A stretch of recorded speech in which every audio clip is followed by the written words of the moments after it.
الله محمد في جميع أفعاله ومحمد اللهم صل عليه مع صحبه وآله.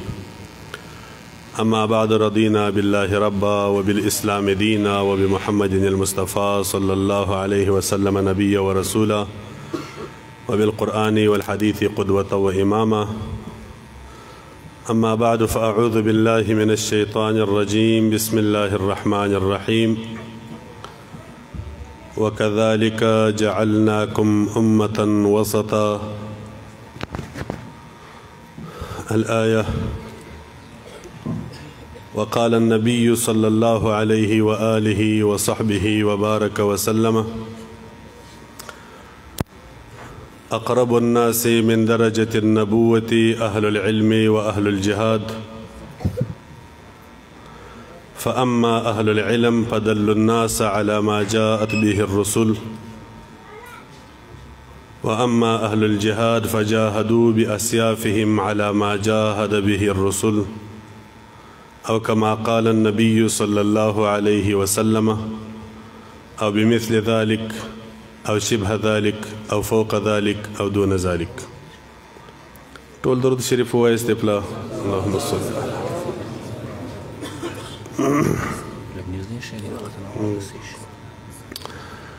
محترم مسلمانانو،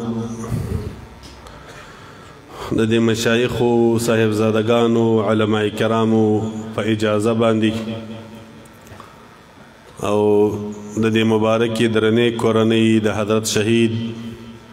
شیخ الاسلام تقبله الله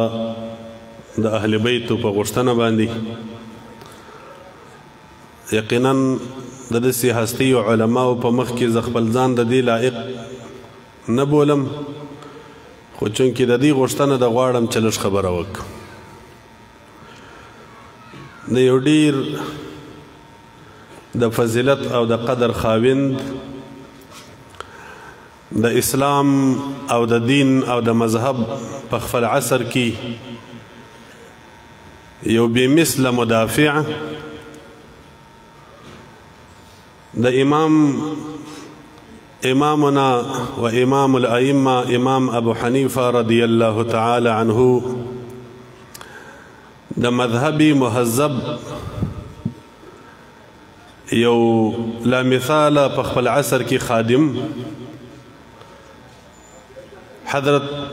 سیدنا و استاذنا و شیخنا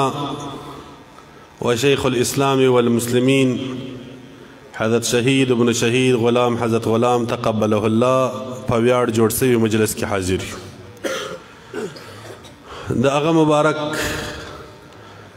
د شهید وینو په یاداشت کې سره موجود یو.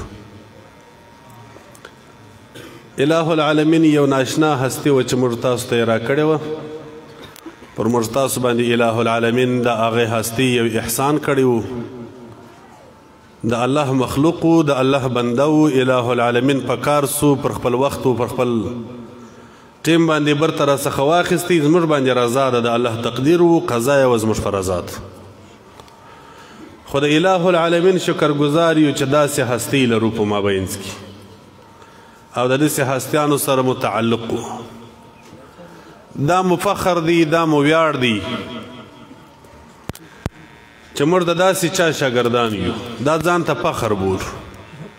دا د ځان دپاره غټ ویاړ بولو چې موږ د داسې چا سره نسبت و لکه شهید ناغدغه تقبله الله. خو نور د هغه مناقب چې ذکر کول، تاسو ته نورو علماو هم بیانونه وکړل، نور به یې هم درته وکړي. زه خو خپل د ناقص او قاصر ذهن باندې د دې قدرت نه لرم چې د هغه لکه څنګه چې د ده حق و هغسې کمالات یې تاسو ته بیان کړم. زه یې نسم بیانولی، خو دومرې قدر به ووایم چې ګوره شهید شیخ الاسلام چې کومه رهنمایي موږ ته کړې وه، کومه لارښوونه یې موږ ته کړې وه، هغه داسې رهنمایي و لارښوونه وه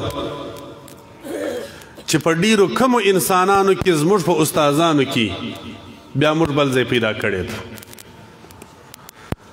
لکه ده چې کومه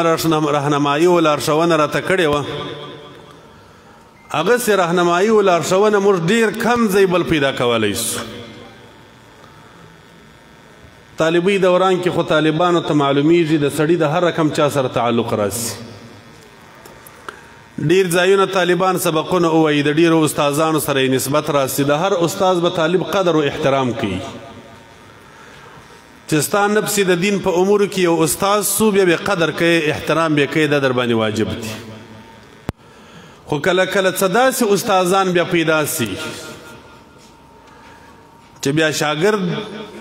د هغه استاد لار ځان دپاره غوره کړي او د ځان دپاره یې مختاره کړي، یو خاص چا پسې روان سي. علما دي، د دنیا انسانان دي. قانون د دنیا دا جوړ دی چې ضرور به د یوه عالم د بل عالم سره په نظر کې څه ناڅه اختلاف وي، کله ډېر اختلاف راسه، کله لږ اختلاف راسه. خو که چیرې هغه اختلاف د نظر پر اصلاح د نیت باندې بنا وي، نیت اصلاح وي پکې، دا بیا اجر دی، ثواب دی. او که اختلاف د نظر پر انانیت و پر نفسیت باندې بنا وي، دا بیا عذاب دی، د الله بلا کیف یو افت دی.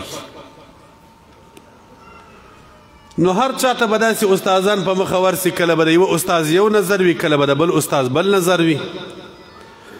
نو بیا کله یو طالب العلم د یوه استاز په نظر پسې روان سي، وایي دا نظر مې خوښ دی، بل استاز بل طالب د بل استاز په نظر پسې روان سي. موږ هم دلته سرحد کې ډېر سبقونه ویلي دي، بلوچستان کې مو سبقونه ویلي دي.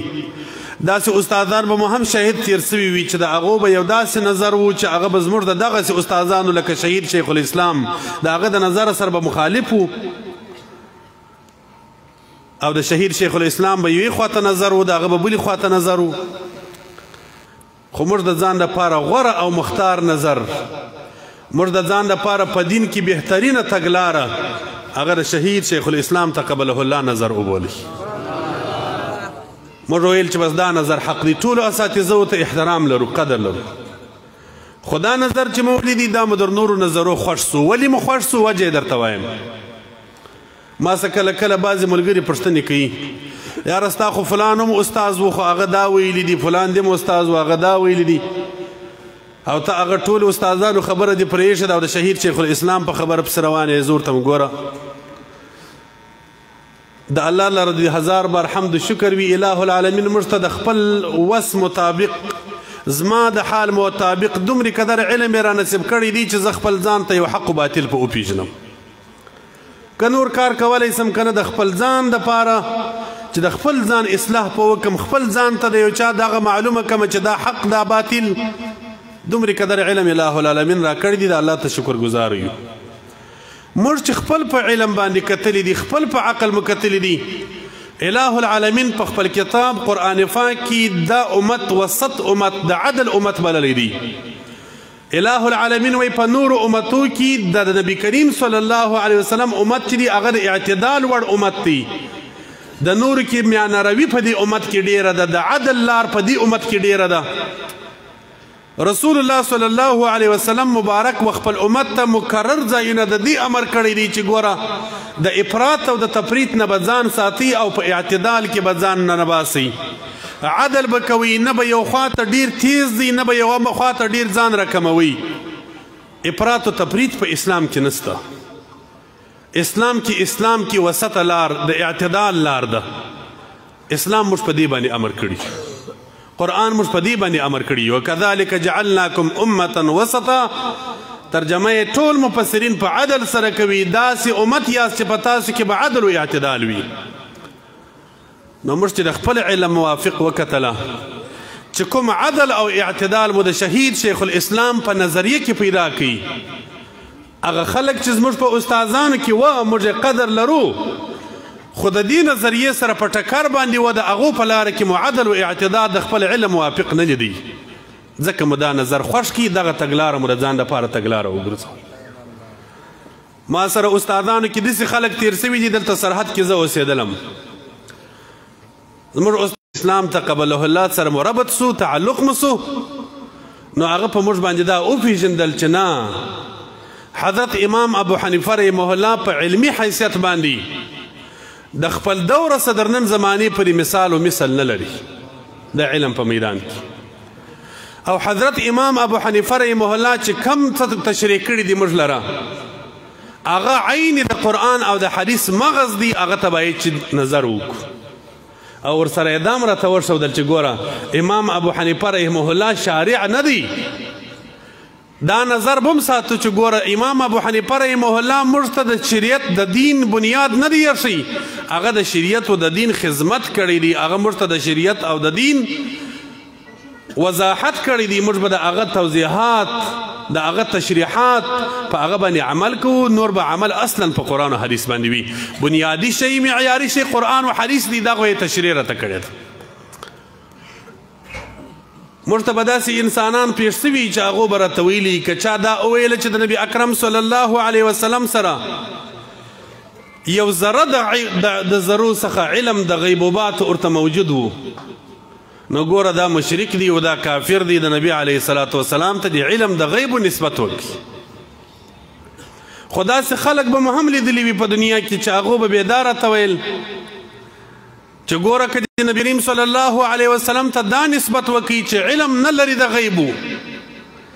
او یا علم د غیبو کلي نه لري وي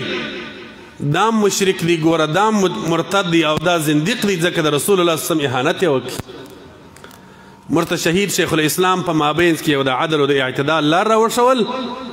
او موږ ته یې دا وویل چې ګوره څوک چې وایي چې یو مخ علم د غیب و جزي عطایي که د نسبت مطلقا وکړي مشرک یې دا خلک هم ډېر په تفرید کې ننوتلي دي او کوم خلک چې وایي چې مطلقا به رسول الله صلی الله علیه وسلم ته علم د غیب علی الاطلاق ثابتوي دا خلک هم ډېر په افراط کې ننوتلي دي بلکې د اعتدال او وسطه لار دا ده چې د الله پیغمبر صلی الله علیه وسلم مبارک ته د علم الغیب نسبت یا د عالم الغیب نسبت علی الاطلاق نه کړل کیږي خو سره د قیداتو چې علم د غیب و جزي عطایي دا صفت ورته ثابت دی د دې اطلاق باندې کړل کیږي د دواړو خواو څخه یې ګوره نچوړ راته راویستې راویست که اوس پر یوه طرف باندې ولاړ سو هغه راته وایي ګوره که چا د علم الغیب نسبت وکړي مشرک دی کافر دی نو په دې فتوا باندې به امام قرطبي رحمه الله ته په مشرکو په کافر وایي نعوذ بالله په دې فتوا باندې به امام علوسی رحمه الله ته په مشرکو په کافر باندې وایو په دې فتوا باندې به امام ابن الجوزی رحمه الله ته په مشرکو په کافر باندې وایو په دې فتوا باندې به امام سیوطي رحمه الله ته په مشرکو په کافر باندې وایو په دې فتوا باندې به علامه محقق العصر علامه شامی رحمه الله ته په مشرکو په کافر وایو ځکه هغه ټولو د رسول الله صلی الله علیه وسلم علم ته د علم الغیب نسبت کړي او که چېرته پر دا بل اړخ باندې راسو چې څوک وایي که چا نبي علیه السلام ته علی الاطلاق علم الغیب نه ثابتوي مطلقا هغه هم زندیق دی یا مرتد دی یا د نبي علیه السلام د شان ګستاخ دی که دا اړخ ته بیا نظر وکړو نو بیا په دې فتوا باندې من عصرنا هذا الى الامام ابي حنیفه رضی الله تعالی عنه ټول استادان به بیا زندیقان او مرتدین بول ځکه ټول امت پر دې اتفاق دی چې علی الاطلاق علم الغیب واحد لا شریک ذات الله جل جلاله دی بل څوک نسته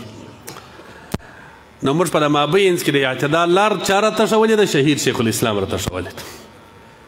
موږ ته یې دا نظر را جوړ کړی دی چې ګوره د اعتدال پر لار د عدل لار په مخه واخلي موږ ته دا شهید شیخ الاسلام دا نظر را جوړ کړی دی چې ګوره دین پر خپل پارټۍ پر خپل فرقه پر خپل ځان مره حسر کوه بلوچستان ته چې کله شهید شیخ صاحب مبارک رالی اوله ورځ موږ هلته مناظره کورس دپاره د ده دپاره یو ترتیب جوړ کړی و 10 ورځې مناظره کورس وکړي نو اوله شپه چې کله راورسېدی سید محمد مولوي صاحب غالبا ورسره و لعل الرحمن اخونزاده صاحب محترم ورسره و هلته د شهید شیخ صاحب یو شاګرد دی قاري مولوي عبدالباسط صاحب نومیږي د هغه کوټې ته موږ ولاړو چې اول کښېنستې اوله توصیه د شهید شیخ صاحب دا وه وایي موږ تاسو ټول خپل خلک ناست دي موږ وایي زموږ د بعضو ملګرو په نظر کې داسې تنګي وي او دا وایي چې یاره که څوک صیفي نه و بس نو هغه غله کوه د اهل سنت نه دی د بعضو ملګرو په نظر کې دا وي یاره که زما د پیر صاحب مرید نه و د اهل سنت نه دی خو ګورې دا نظر ناقص نظر دی دا نظر مانده دی دا قاصر دی دا بېځایه دی دا د تفریط ډک نظر دی بلکې داسې نظر به جوړوي چې هر څوک د اهل سنت والجماعت پر عقیده برابر وو، که زما د پیر مرید وي که د بل پیر مرید وي، که زما د استاد شاګرد وي که د بل استاد شاګرد وي، که زما و نامه ته ځان منسوبوي که بل نامه ته ځان منسوبوي، زموږ ورور دی، زموږ مشر دی، زموږ مقتدا دی، که عالم و زموږ استاد دی، موږ پر لار باندې څو. دا یې اولنۍ توصیه وه چې موږ ته یې بلوچستان کې کړې ده. ګوره دا د اعتدال نظر و چې موږ ته یې ورشوی. د هغه یا کړې ده چې ګوره د طریقت څخه به فرقې نه جوړوئ چې زه نقشبندي یم، ګوره ته قادري یې نو ما و تا سره په جنجال کې لویږو. زه نقشبندي صیفي یم او ته نقشبندي صیفي نه یې، قادري یا چستي سهروردي یم او تا په جنجال کې لویږو. دا فرقې بازي به نه کوي چې ګوره یوه ته دا مه وایاست چې ته افضل ابل مفضول. ټول طریقتونه حق، هر چاته د خپل طریقت خپل مشرب خپل مذهب خوند ورکوي، په هغې کې ته برحق یې، خو د عقیده دې جوړه که اصلاح یې که. دا موږ ته د شهید شیخ الاسلام غوندې استادانو را جوړ کړي دي، یا د ده په مثل نور استادان. الحمدلله ما تېرې شپه ملګرو ته ویل مال زه 3 استادان شیخان د احادیثو لرم او لله الحمد د درو سرو یو رقم نظر دی. زما استاد شهید شیخ الاسلام نابغه تقبله الله دی. زما استاد زما ته په شیخانو کې شیخ الحدیث حضرت العلامه ابو العدل حفظه الله اوس هم په بلوچستان کې موجود دی. الله دې زموږ د سره سایه نه لرې کړي. قادري دی، د قادري شریف خلیفه دی. لو دوره حدیث ما پر هغه باندې کړی. زما استاد شهید شیخ الله دې څو عمر د شهادت مقام داسې استادانو برکت و چې موږ ته یې د اعتدال لار راوښول، موږ ته یې دا وسطه لار راوښول او موږ یې دې ته متوجه کړلو چې ګوره دغه لار حق ده. نو ځکه ما د شهید شیخ الاسلام لار د ځان لپاره غوره کړې ده، ځکه ما د هغه نظر د ځان لپاره غوره نظر بللی دی، ځکه زه د هغه په نظر پسې روان یم او د هغه د نظر تایید کوم. هر استاد قدر و احترام راته لري، خو دغو استادانو چې کومه لار راوښول هغه حق. په پاکستان کې داخل ګوره موږ ته 2 ډلې په مخه باندې راځي. یوه ډله داسې خلک په مخه موږ ته راځي چې هغه موږ ته وایي که تا ځان ته دیوبندي نه ویله ته مسلمان نه یې، ګوره اهل سنت نه یې، او ته بدعتي یې او مشرک یې او کافر یې. داسې خلک موږ تاسو ته په مخه باندې راځي. خو بله ډله داسې موږ تاسو ته خلک په مخه راځي چې هغه وایي که تا ځان ته بریلی نه ویله نو ته مسلمان نه یې بلکې زندیق یې او مرتد یې او فلانه یې. موږ ته خپلو استادانو د شهید شیخ الاسلام او د ده په مثل هم مثل استادانو دا لار په مخه راکړله چې ګوره حنفیت معیار د حق دی، عقیده د اهل سنت والجماعت معیار د حق ده. که څوک د هر نامه سره هر نسبت لري زموږ ورور دی، خو چې عقیده یې اصلاح وي د حنفیت پر معیار برابر وي. او که یو سړی ووایي چې یاره خالص دیوبندي مسلمان نور ټول مشرکان، نو بیا به څه ووایي چې د عربو کې چې کم مسلمانان مذهبي مسلمانان دي دا به بیا چیش بولي. ډېر افسوس خو دی یقینا. ګوره خلک خو به دا پرز ما پر غاړه راړي چې یاره خلک ما ته توصیه کوي وایي ته چې جنجال جوړې یا به اختلاف جوړې. خو خلک وایي خلک لیوني ته اریان و لیونی خلکو ته اریان، خلک کلی لیوني ته اریان و لیونی کلي ته اریان. زه خلکو ته حیران یم، خلک بیا ما ته حیران دي. ما ته یو مولوي صاحب ویل د قندهار دی، د عربو کې یو ملک رایاد کی چې اوس خلاف رسم کی دغه نصیحتانه سم په دې خاطر بیا نوم نه یادوم چې کم ملک دا مې هیر دی، الله عالم دی. قطر رایاد کی مصر رایاد کی یو ملک رایاد کی وی هلته یو جلسه و یو غونډه وه، زه ورغلی وم. یو عالم ولاړ سو، هغه عالم مولوي مطیع الله اخونزاده صاحب نومیږي. دا خبرې به شاید واوري ځکه د میډیا سره ډېر تعلق لري زموږ د ملګرو سره. هغه دا قصه کول دا نوم یې ځکه واخیستي چې دا قصې والا معلوم سي. د یو ډېرې نیکي کورنۍ د تصوف د کورنۍ سړی دی. ما ته هلته یو عالم ډېر ښه بیان وکړي په عربي باندې وکړي، دی ډېر د دې زبانو سره ولد دی. وای بیا ما وروسته هغه بچي ته وویله وای مال تاسو د کم چا سره نسبت لري؟ ول ډول څنګه؟ وای مال دیوبندیان یاست که بریلیان یاست؟ ول ده ویله ول دا فتنې په احنافو کې ډېر دي، موږ شوافیه یو. ګوره څومره د افسوس خبره ده چې موږ احنافو د خپل مذهب تقسیم کړی دی. اوس که یو سړی وایي چې ته دیوبندي نه یې نو ته بدعتي یې، ته مشرک یې، ته فلانه یې، نو آیا د امام شافعي رحمه الله د مذهب خلکو ته به څه نسبت کوې؟ آیا د امام مالک رحمه الله د مذهب؟ آیا د امام احمد بن حنبل رحمه الله د مذهب؟ او که بل جانب ته به یو سړی وایي که ته دیوبندي سولې، ته مشرک یې، ته کافر یې، ته زندیق یې او ته د نبي علیه السلام ګستاخ یې، نو بیا به د زموږ استادان د مشایخو ته کم نسبت وکړو موږ ته شهید شیخ الاسلام او د ده هم مثله خلکو دا نظر په لاس راکړی دی چې ګوره د حنفیت ترازو معیار پروت دی چې کم خلک د حنفیت پر ترازو پر معیار پراته وه زموږ هغه وړونه دي ملګري مو دي کم خلک چې دا وایي چې شهید شیخ الاسلام به ویل چې زه دیوبندي نه یم یا بریلی یم فلان دا سوچ خلاف او افتراوي دي زموږ شهید شیخ الاسلام قطعا یوې پارټۍ ته داسې ځان نه دی منسوب کړی چې زه د پلانکي پارټۍ سړی یم د هغه د ځان وکیل مدافع به جوړوم چې هر څه یې کول زه به یې دفاع کوم نه شهید شیخ الاسلام به دا ویل چې د دیوبند علما موږ ته قدرمن زموږ استادان دي دا به همیشه موږ ته ویل په تکرار بیا راته ویل چې دیوبندي علما موږ ته قدرمن دي زموږ استادان دي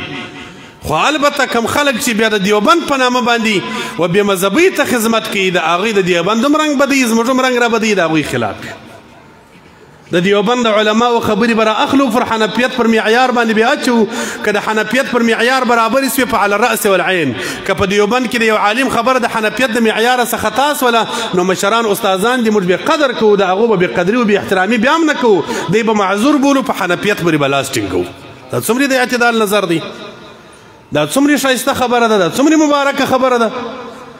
هغه هیڅکله داسې نه دي کړي چې ځان یې د دې چاته منسوب کړی وي چې بس زه د دې وکیل مدافع یم ګورئ زه ټولو ملایانو ته خواست کوم خبرې به لنډې وکم زه همیشه ملګرو ته وایم عالم به د ځانه قاضي جوړوي عالم به د ځانه وکیل نه جوړوي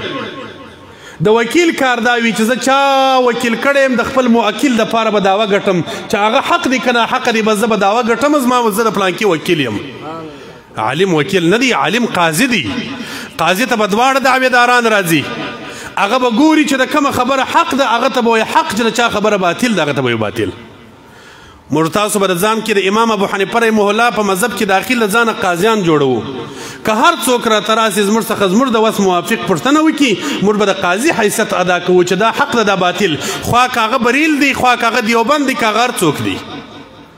د یو چا ځان وکیل مدافع نه جوړوو چې خامخا به د پلانکي دفاع کړو دا موږ ته د شهید شیخ الاسلام د اعتدال و د میانه روي لار وه موږ ځکه د هغه نظر خوښ کوي موږ ځکه د هغه پر لار باندې روان سولو موږ ځکه په استاذۍ کې په مذهب کې د نن د هغه تشریحات قائل یو د هغه د تشریحاتو د نظر قائل خو البته دا هم د هغه راته نظر دی ګورئ چې چاته به سپکې وسپورې نه وایو مقابل جانب ته به د شرک و د کفر نسبتونه نه کوو عوامو خلکو ته مې هم دا توصیه ده زموږ تاسو په مقابله کې چې څوک ولاړې چاته په زندیق و مرتد و کافر و مشرک هیڅ چاته مه وایست خیر دی که هغه ستا مشران مشرکان بولي که کافران بولي که زندیقان بولي زموږ تاسو پکې اجر دی موږ تاسو ته به اله العالمین د هغه بدله راکوي دفاع به کوو د خپلو مشرانو در مرګه یې کوو دا مو د الله سره وعده ده چې کوو دا هم د هغه غیرتي استاد راته تګلاره ده دا هم د هغه غیرتي استاد راته هدایات دي چې د مذهب دفاع به کوې دا به کوو د دین دفاع به کوو خو خیر دی یو څه په حوصله باندې کوو چاته به د کفر و د شرک و د بدعت و د ناروا نسبتونه نه کوو دا ټاپې د دې سره بدخوند کوي چې کوي نور به د خپلو استادانو لار ټینګوو کوشش به کوو ګوري چې په امت کې اصلاح راسي په امت کې اتفاق راسي زموږ د عقل موافق خو موږ کوشش کړی ده هم که خطا سوي یو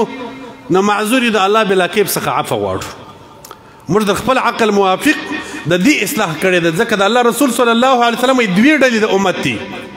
صنفان من امتي ان صلحوا صلح الناس وان فسدوا فسد الناس الامراء والفقهاء دوې ډلې د امت داسې دي کدی اصلاح سول ټول امت اصلاح دي کدی فاسد سول ټول امت فاسد دي یو امیران و باچاهان دي یو عالمان دي نو که علما فاسد سي ګورې ټول امت فاسدېږي حق ته به حق وایم که مې سر له خپله تنه ځي حق ته به حق وایم که مې سر له خپله تنه ځي باطل ته باطل وایم که مې کډه له وطنه ځي باطل ته باطل وایم که مې کډه له وطنه ځي نعره تکبیر نعره تکبیر زنده باد علمای حق زنده باد مجاهدین زنده باد امیر المؤمنین شیخ هیبت الله اخونزاده نو خبره بس مختصره کوم ځکه نور علما به موجود وي دا عالمه تا ته ولې دا رتبه اله العالمین دونه غټه درکړې ده په دې دې سر خلاصېږي مجاهد ته ولې نبی کریم صلی الله علیه وسلم د ځای ناستې بولي په دې سر خلاصیږي خو د الله پیغمبر صلی الله علیه وسلم وایي اقرب الناس من درجة النبوة اهل العلم و اهل الجهاد دوه انسانان د نبوت درجې ته نږدې دي یو علما دي یو مجاهدین دي دا ولي ځکه عالم ته د دین چوکیدار یې ته د دین محافظ یې مجاهد ته د دین چوکیدار یې ته د دین محافظ یې یو په ژبه باندې د دین حفاظت کوي بل په توره د دین حفاظت کوي نو عالمه که تا خپل کردار نه کوي ادا که تا خپله وظیفه نه کړه ادا بیا ستا دپاره د شرف او فضیلت نشته که ته د دین حفاظت نه وکړې یو غوږ لاندې بل باندې بس آرام کښېنې چې زه په دین څه کار لرم څه د چا سره مې سر بندوم څه پر سر باندې نوي داغونه جوړوم چې ځم به د خلکو سره به جنجالونه کوم بیا عالم کردار نه دی ادا کړي عالمه ته به حق بیانوي خپل کردار به ادا کوي مجاهده ته به حق بیانوي خپل کردار به ادا کوي دغه لار ده دغه متګلار ده الله جل جلاله دی د شهید شیخ الاسلام پر لاره موږ ته تګ را نصیب کړي مقصد ګوري د دې عرس څخه دا وي که نه عرس علماو جایز کړی دي د دیوبند علما کرام حاجي امداد الله مهاجر مکی رحمه الله کلیات کې پر دې عنوان لیکي شاه عبدالعزیز محدث دیلوي رحمه الله فتاوی عزیزیه کې لیکي مولانا عبدالحی لکنوي رحمه الله مجموع الفتاوا کې لیکي ټول دا لیکي چې ګوره عرس لره اصل په اسلام کې سته عرس دغه مقصد دی پکې چې علما راجمع سي د یو نیکانو وخت ولمانځي ورځ ولمانځي د دې دپاره چې د هغه پر تګلاره باندې عمل وکړو کم څه چې شهید شیخ الاسلام تللی دی باید چې موږ پر هغه لار عمل وکړو هغه موږ ته د اعتدال نظر رسولی دی باید چې د اعتدال نظر خپل کړو ما بله ورځ هم جلسه کې وویل نن بیا وایم چې شهید شیخ الاسلام ګوره خالص د سیفیانو نو د سیفیانو فخر و افتخار دی ستاسو ویاړ دی چې تاسو داسې سړی روزلی دی خو یوازې په دین او په مذهب باندې ستاسو نه د ټول اهل سنت شریکو د ټولو احناف را شریکو ټول احناف د هغه ځان سر و سترګې بولي قسم دی ما دشمنان لیدلی دي چې خو د هغه و کمال ته د هغه و حقانیت ته تسلیم دي چې هغه کامل او حقانی انسان نو هغه د ټولو شریکو ګوره زه مکرر وارونه ما خلکو ته ویلي چې زه د سیفیانو سره د بیعت نسبت نه لرم زه د سیفیانو سره د بیعت نسبت نه لرم ځکه زموږ ټول اسلاف په طریقه عالیه قادریه شریفه کې راتېر سوي دي زه خپله قادري یم طریقه قادریه شریفه کې مې نسبت دی او د طریقې قادریې شریفې سره مې بیعت کړی دی خو د دې دا نه معنا چې اوس نو د سیفیانو سره نسبت نه لرم نو پر سیفیانو به رد کوم نه اعتدال مې درته ویل حق د هر سیفیانو مشران چې دي موږ ته قدرمند دي موږ ته عزتمند دي موږ داسې قدر کوو قسم دی لکه د خپلو مشایخو د خپلو استادان دغسې قدر یې کوم داسې احترام ورته لرم خو البته که بیا د سیفیت په نامه باندې یو څوک خطا وي هغه ته خطا وایم هغه ته بیا غلط وایم بیا داسې نه کوم چې دا نو سیفي دی نو چې هر څه یې کول هغه به کول نه موږ د هغو احترام لرو د هر چا حق بولو باطل باطل بولو یم په خپله قادریه شریفه کې یم خو دا زما قادریتوب او دلته راتګ دا د دې دلیل دی چې شهید شیخ الاسلام د ټولو سره ګډ د شهید شیخ الاسلام مناقب یوازې سیفیان نه بیانوي نه موږ یوازې تاسو ته در پرېږدو چې دا ستاسو دی نه موږ زموږ هم در ګډ دی د ټول اهل سنت ګډو چې څوک ځان سني بولي چې څوک ځان حنفي بولي چې څوک ځان امام ابو حنیفه رحمه الله مذهب بولي هغه به دا وایي چې شهید شیخ الاسلام زما دین او زما مذهب ته خدمت کړی دی زه به د هغه پر تګلاره یم بلوچستان کې زما سره علما را سره دي په سلو کې به یو انسان داسې پیدا کړي یا دوه کسان چې سیفي به وي او د شهید شیخ الاسلام تایید به کوي اته نوي انسانان به د سیفیت سره یو نوع تعلق نه لري خو د هغه تایید به کوي د هغه تګلاره به خپلوي نو دا د هغه حقانیت و موږ ته د اله العالمین پر هغه لاره باندې پر هغه تګلاره باندې ژوند را نصیب کړي که مې د دغو علما کرامو په مخ کې کمزوري خبر راڅخه سوی وه د هغه معافي غواړم او که مې حق ویلي وه نو د اله العالمین څخه اجر ستاسو او د ځان لپاره غواړم او اله العالمین څخه خواست کوم چې الهي څنګه مرګ دي چې زموږ شهید شیخ الاسلام ته ورکړی دی الهي د هغسې مرګ درڅه غوښتونکی یم الهي کم رضا کم دیدار چې د شهید شیخ الاسلام ته ورکړی دی الهي د هغه دیدار او د هغه رضا غوښتونکی یم الهي په ورځ د آخرت باندې مو په سپین مخ باندې د شهید شیخ الاسلام سره د رسول الله صلی الله علیه وسلم په حضور کې یو ځای کې او د اهل بیتو د دې عامو خلکو سره غوښتنه لرم چې د شهید شیخ الاسلام د اهل بیتو سره به ګوري لحاظ ساتي د هغوی به نه هیروي قدر به کوي